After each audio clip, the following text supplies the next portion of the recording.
Good morning students, I am Krishna Kumar, your physics teacher. हम physics का chapter 7 study कर रहे हैं, दैट इज़ ऑल्टरनेटिंग करंट। जो आपकी फर्स्ट पार्ट था उसमें हमारी जो लास्ट स्लाइड थी वो आपकी क्या थी, एनर्जी स्टोर्ड इन कैपेसिटर और इंडक्टर। यानी कि आपके पास एक कैपेसिटर है और एक इंडक्टर है, तो उसमें एनर्जी जो आपकी सेव होती है वो किस फॉर्मेट में होती है। जो कैपेसिटर में होती है वो इलेक्ट्रिक फील्ड की फॉर्म में सेव होती है, जो इंडक्टर में सेव होती है वो आपकी किस में होती है, मैग्नेटिक फील्ड की फॉर्म में सेव होती है। अब हमें इनकी यहाँ पर रिक्वायरमेंट क्या है, क्योंकि अब हम यहाँ पर पढ़ेंगे ऑसिलेशन सर्किट। और जो आपका ऑसिलेशन सर्किट जो होता है, इसमें हमारे पास प्योर इंडक्टर होता है और हमारे पास प्योर ही कैपेसिटर होगा एलसी ऑसिलेशन में। प्योर वर्ड मैं यहाँ पे इसलिए यूज़ कर रहा हूँ क्योंकि यहाँ पर मैं नहीं चाहता कि हमारे पास कोई रजिस्टिव कंपोनेंट हो, क्योंकि अगर इन दोनों में कहीं पर भी रजिस्टिव कंपोनेंट होगा तो वो लॉस करेगा हीट को, या हीट की फॉर्म में एनर्जी को लॉस करेगा। अब ये वर्किंग कैसे होती है देखिए ज़रा। ये आपके पास एक कैपेसिटर है, ये आपके पास एक इंडक्टर है। अब कैपेसिटर मान लीजिए स्टार्टिंग में आपका फुली चार्ज है, या फिर हम यहाँ पर बैटरी लगा के भी इसको चार्ज कर सकते हैं। हमें एक बार इसको चार्ज करना है सिंपल। चार्ज होने के बाद ये जो इंडक्टर है आपका, जब इसमें कनेक्ट होगा तो यहाँ से जो इसका चार्ज है वो फ्लो होना स्टार्ट करेगा और चार्ज आपका धीरे धीरे डिक्रीज होगा। इसका चार्ज धीरे धीरे कम होता रहेगा और जो करंट की वैल्यू वो इंक्रीज होती रहेगी सर्किट में। अब जितना करंट चेंज होगा यहाँ पर उतना ही मैग्नेटिक फील्ड चेंज होगा, और जितना मैग्नेटिक फील्ड चेंज होगा उतना ही यहाँ पर आपका फ्लक्स क्रिएट होगा और यहाँ पर इंड्यूस्ड ईएमएफ होगा। यानी कि धीरे धीरे यहाँ पर जितनी भी एनर्जी आपकी कैपेसिटर में थी वो इंडक्टर में सेव हो जाएगी। कैपेसिटर आपका बिल्कुल खाली हो जाएगा। लेकिन ध्यान रखना कि आपने पढ़ रखा लास्ट चैप्टर में भी, इंडक्टर में जो भी एनर्जी सेव होगी वो अपोजिट नेचर की होगी, क्योंकि ईएमआई फिनोमेना से जो इंड्यूस्ड ईएमएफ होती है उसमें आपका E = -LdI/dt होता है। यानी कि ये जो नेगेटिव साइन होता है आपका अपोजिट नेचर की वजह से होता है। जब आपका ये फुली डिस्चार्ज होगा तब सारी एनर्जी यहाँ पर होगी। अब सर्किट में किस फॉर्म में एनर्जी है, इंडक्टर की फॉर्म में है। अब वापस से इंडक्टर कैपेसिटर को चार्ज करेगा। अब धीरे धीरे इस वोल्टेज की वजह से ये जो वोल्टेज है यहाँ पर करंट फ्लो होगा, और अगर करंट फ्लो होगा तो यहाँ पर आपका दोबारा से एक कैपेसिटर क्या हो जाएगा, आपका चार्ज होगा। और चार्ज होगा तो धीरे धीरे करके यहाँ से जितनी भी मैग्नेटिक एनर्जी है वापस से कैपेसिटर में इलेक्ट्रिक फील्ड की फॉर्म में सेव हो जाएगी। तो स्टेप बाय स्टेप पहले कैपेसिटर से इंडक्टर में और फिर इंडक्टर से कैपेसिटर में आपकी एनर्जी का ट्रांसफर होता रहेगा और आपके ओसिलेशंस बनते रहेंगे। इस टाइप के ओसिलेशन आपके फिक्स मैग्नीट्यूड के होंगे, क्योंकि यहाँ पर सिंपल आपके पास इंडक्टर और कैपेसिटर है, रजिस्टर नहीं है। अगर रजिस्टर होता तो ये जो आपका ओसिलेशंस है ये आपका इस टाइप से होगा, धीरे धीरे आपके खत्म हो जाते हैं, ओसिलेशंस जीरो हो जाते हैं क्योंकि लॉस हो जाता है रेजिस्टेंस में।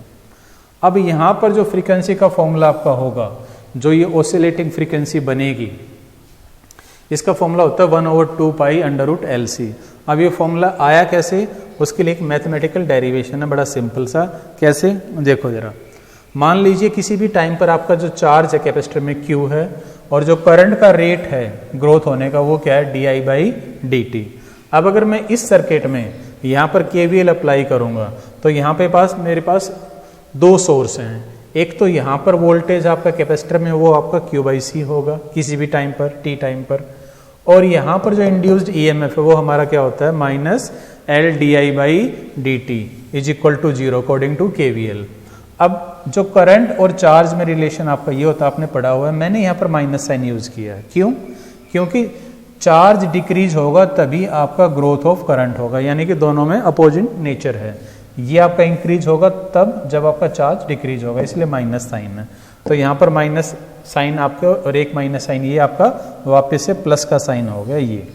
अब मुझे यहाँ पर क्या करना है, dI/d की मैं वैल्यू पुट कर चुका हूँ I की जगह यहाँ पर, तो ये डबल डेरिवेटिव बन गया किसका, यहाँ पर अगर मैं I की वैल्यू पुट करूँगा तो I क्या होगा, dQ/dt, तो डबल डेरिवेटिव होगा चार्ज का। अब मुझे यहाँ से L हटाना है यहाँ पे, तो मैं क्या करूँगा, L से डिवाइड कर दूंगा दोनों तरफ। तो ये क्या बन गया, d² dQ/dt² प्लस में Q/LC = 0। ये आपकी इक्वेशन बन गई फर्स्ट।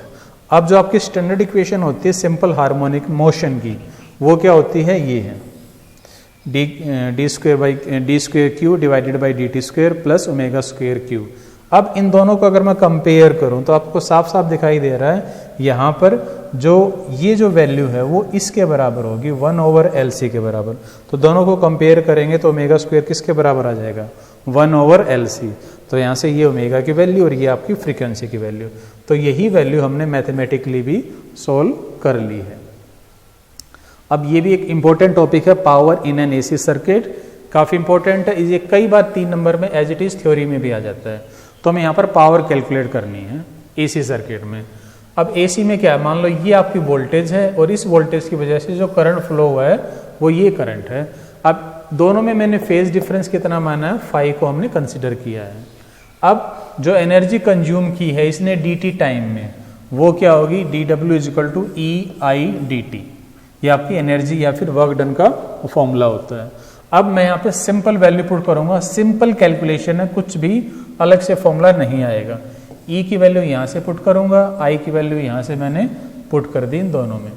अब मैं थोड़ा सा ब्रैकेट ओपन करूंगा, E0 I0 को एक साथ लिखूंगा और साइन ओमेगा t, और आपका ये जो फॉर्मूला है साइन A + B का फॉर्मूला मैंने यहाँ पे अप्लाई कर दिया। अब इस साइन ओमेगा t को मैंने इस पूरे के साथ में मल्टीप्लाई किया है यहाँ पे, सिंपल ब्रैकेट मैंने ओपन की है।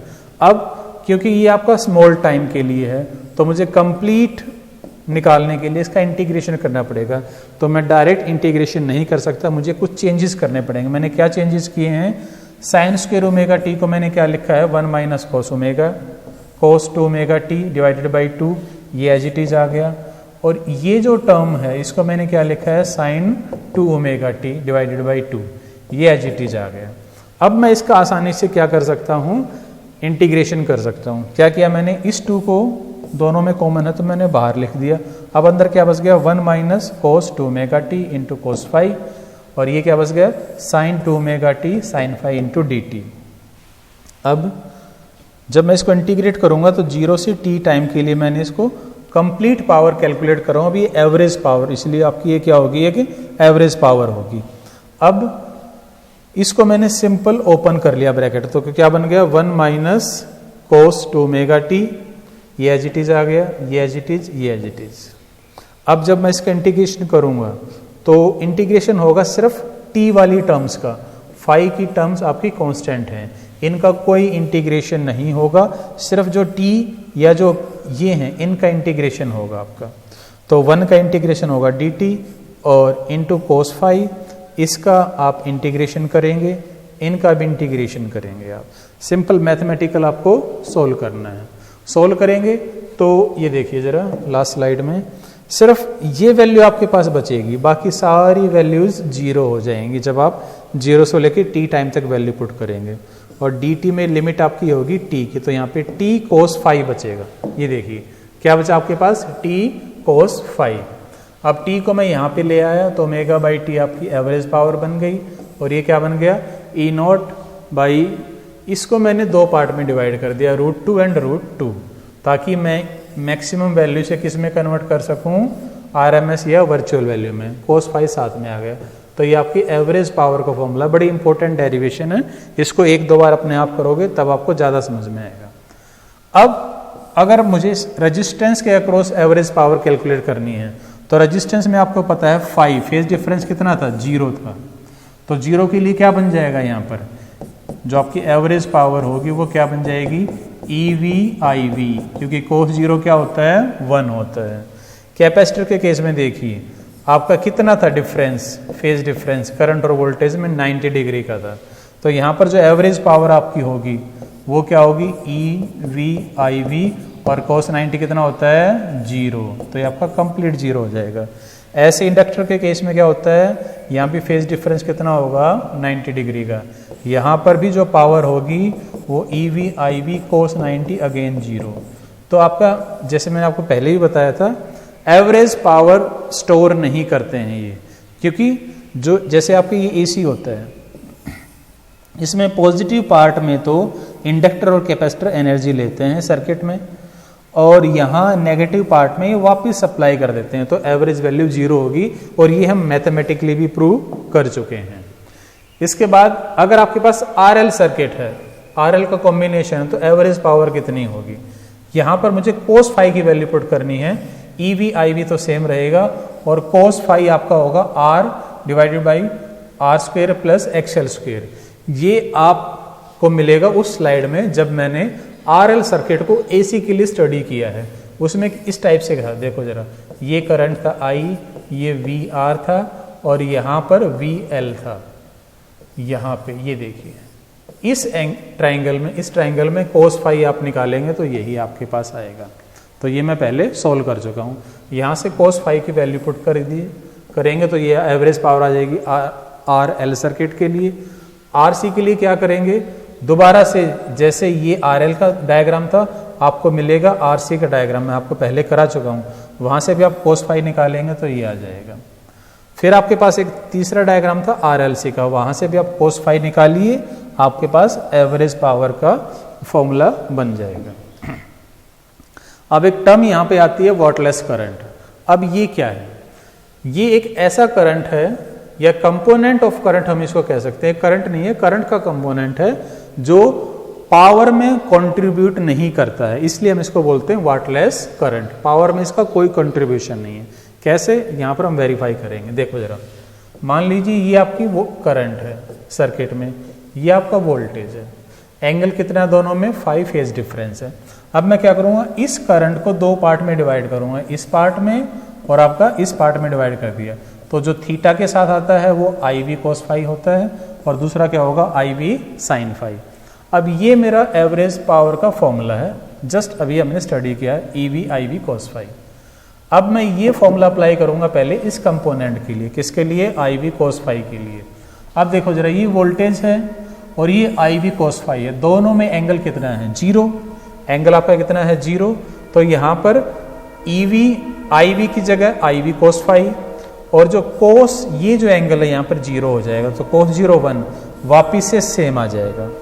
लेकिन अगर मैं इस कंपोनेंट के लिए लिखता हूँ तो IV sin फाई जो है, अब ये कंपोनेंट करंट का है और ये कंपोनेंट वोल्टेज का है, इन दोनों के बीच में जो एंगल है वो कितना है, 90 डिग्री।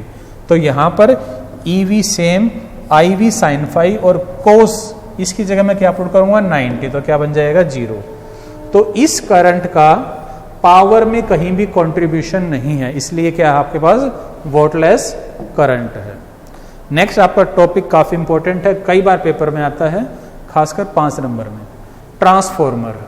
ट्रांसफॉर्मर का मीनिंग क्या है, ट्रांसफर ऑफ एनर्जी। ये सिर्फ एनर्जी का ट्रांसफर करता है।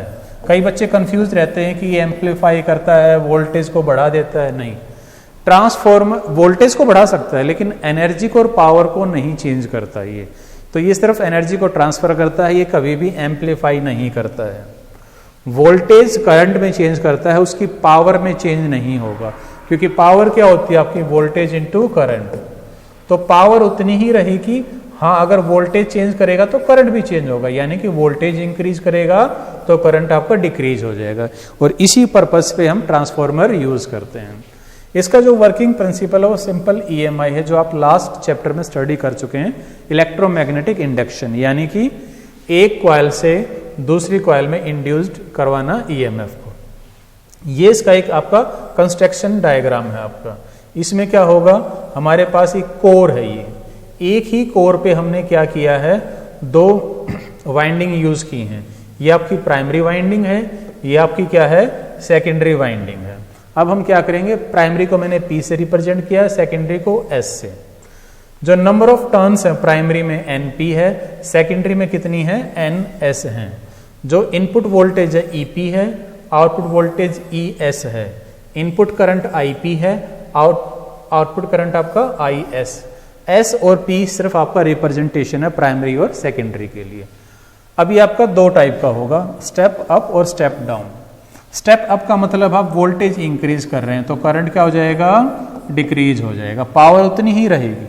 स्टेप डाउन का मतलब क्या है, आप वोल्टेज डिक्रीज कर रहे हैं तो करंट आपका क्या हो जाएगा, इंक्रीज हो जाएगा, पावर चेंज नहीं करेगा, सिर्फ वोल्टेज करंट को चेंज कर सकता है, प्लस माइनस ऊपर नीचे करेगा ये। अब फिनोमेना आपको बता दिए EMI, यानी कि यहां पर अगर आप करंट या वोल्टेज चेंज करते हैं तो यहां पर भी आपका इंड्यूस्ड EMF होगा। अब जो फ्लक्स है हमारा वो किस पे डिपेंड होता है, नंबर ऑफ टर्न्स पे। तो हमने क्या लिख दिया, जो फ्लक्स की रेशियो है वो टर्न्स की रेशियो के बराबर होगी प्राइमरी और सेकेंडरी की। यहाँ पे क्रॉस मल्टीप्लाई करके मैं फाई एस कैलकुलेट करूंगा और अब क्या करूंगा, इसका दोनों तरफ डिफरेंशिएशन करूंगा। डिफरेंशिएशन मैंने इसलिए किया है ताकि मैं यहाँ पर फ्लक्स से किसकी वैल्यू निकाल सकूं, इंड्यूस्ड ईएमएफ की। तो ये किस में है, सेकेंडरी में, और ये वैल्यू किसके लिए है, प्राइमरी के लिए। तो यहाँ से वोल्टेज की और जो नंबर ऑफ टर्न्स की रेशियो है उनमें रिलेशन आ गया, ये आपका न्यूमेरिकल में यूज होगा। अब NS और NP ये आपका ट्रांसफॉर्मेशन रेशियो होता है, यानी कि जो नंबर ऑफ टर्न्स हैं प्राइमरी और सेकेंडरी में वही डिसाइड करेंगी कि आपकी वोल्टेज इंक्रीज हो रही है या आपकी वोल्टेज डिक्रीज हो रही है। जैसे कि अगर सेकेंडरी में आउटपुट में आपके नंबर ऑफ टर्न्स ज्यादा हैं तो वोल्टेज भी ज्यादा होगी आउटपुट में। अगर आउटपुट में आपके नंबर ऑफ टर्न्स कम हैं तो आउटपुट में वोल्टेज भी आपकी कम होगी, क्योंकि ये रेशियो आपका यहाँ से हमने इसको सोल्व किया है। अब मैंने आपको कहा था पावर चेंज नहीं करता, पावर सेम रहेगी इनपुट आउटपुट की। तो पावर को मैंने वोल्टेज और करंट में लिखा है यहाँ पर। तो यहाँ से मैं वोल्टेज का रेशियो और करंट का रेशियो और नंबर ऑफ टर्न्स का रेशियो, ये एक कंप्लीट फॉर्मूला है जो कई बार आपका न्यूमेरिकल में यूज होगा। यहाँ पर करंट, वोल्टेज और नंबर ऑफ टर्न्स का रिलेशन हमने डिराइव किया है। अब यहाँ पर कई बार एक नंबर में आ जाता है कि जो ट्रांसफॉर्मर है उसमें जो कोर है वो लैमिनेटेड क्यों है, क्योंकि हमें एडी करंट को रिड्यूस करना है। लास्ट चैप्टर में हम एडी करंट पढ़ चुके हैं। अब लॉसेस क्या क्या हो सकते हैं ट्रांसफॉर्मर में। पहला है फ्लक्स लॉस, यानी कि प्राइमरी वाइंडिंग से सेकेंडरी वाइंडिंग में जो फ्लक्स आप लिंक करते हो वो कभी भी 100% नहीं होता, कुछ ना कुछ आपका लॉस होता है।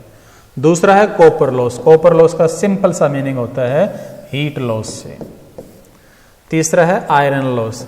आयरन लॉस का मतलब आपका है जो आपने कोर यूज की है वो आयरन की यूज की है और उसमें क्या फ्लो होता है, एडी करंट होता है। उसको हम रिड्यूस भी कर लेते हैं लैमिनेटेड कोर से, रिड्यूस करते हैं, एलिमिनेट नहीं कर सकते, तो वो भी आपका एक लॉस होगा। उसके बाद है हिस्टेरेसिस लॉस। ये आपका है जो आपकी कोर है आयरन की बनी हुई, आयरन आपका मैग्नेटाइज होगा और आपका डीमैग्नेटाइज होगा। कैसे, ये देखिए, ये आपका एसी अप्लाई करते हैं ट्रांसफार्मर पे, क्योंकि ट्रांसफार्मर आपका एसी पे ही काम करता है, डीसी पे काम नहीं करता है, क्योंकि डीसी में करंट चेंज नहीं होता है, एसी में ही करंट चेंज होता है। और जितना करंट चेंज होगा उतना ही फील्ड चेंज होगा और उतना ही फ्लक्स भी चेंज होगा। तो इसलिए ट्रांसफार्मर हमेशा किस पे काम करेगा, एसी करंट पे काम करेगा, डीसी पे काम नहीं करेगा।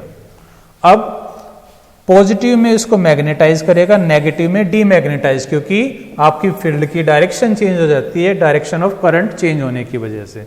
तो हिस्टेरेसिस लूप का मतलब क्या है, मैग्नेटाइज होना, डीमैग्नेटाइज होना। उस टाइम पर जो आपका लॉस होगा वो आपका हिस्टेरेसिस लॉस होगा। लास्ट है हमिंग लॉस। ये आपका होता है जो आपका ट्रांसफार्मर एक नॉइस क्रिएट करता रहता है, उसको हम बोलते हैं हमिंग नॉइस या लॉस। अब ट्रांसफार्मर का सबसे बढ़िया यूज हम पावर ट्रांसमिशन में यूज करते हैं। जैसे हम पावर प्रोडक्शन करते हैं, आपके डैम है या कोल प्लांट है, वहां पर उससे हमें पावर बड़ी दूर ट्रांसमिट करनी है, तो हम क्या करेंगे, स्टेप अप ट्रांसफार्मर वहां पे यूज करते हैं। स्टेप अप का मतलब क्या, वोल्टेज बढ़ा दिया आपने, पावर आपकी उतनी ही रहेगी, ध्यान रखना। तो जैसे आपने वोल्टेज इंक्रीज की, करंट क्या कर दिया आपने, डिक्रीज कर दिया। करंट डिक्रीज हो गया तो जो हीट लॉस होगा ट्रांसमिशन के टाइम वो आपका करंट पे डिपेंड होता है लॉस। तो अगर आपने करंट कम कर दिया तो लॉस भी आपने क्या कर दिए, काफी कम कर दिए। इसकी एप्लीकेशंस हैं जो मैंने यहाँ पे लिखी हैं, सारी आपने डेली लाइफ में देखी हैं। लेकिन हाँ, आप अपना दिमाग लगा के ये फाइंड आउट कर सकते हैं कहाँ पर स्टेप अप है और कहाँ पर स्टेप डाउन है। जैसे कि वेल्डिंग में हमें हीट बहुत ज़्यादा चाहिए तो करंट बहुत ज़्यादा बनाना है, तो करंट ज़्यादा बनाना है तो वोल्टेज कम, यानी कि स्टेप डाउन ट्रांसफार्मर। तो ये इसकी एप्लीकेशन है। तो ये आपका चैप्टर 7 कंप्लीट होता है यहाँ पर। Thank you.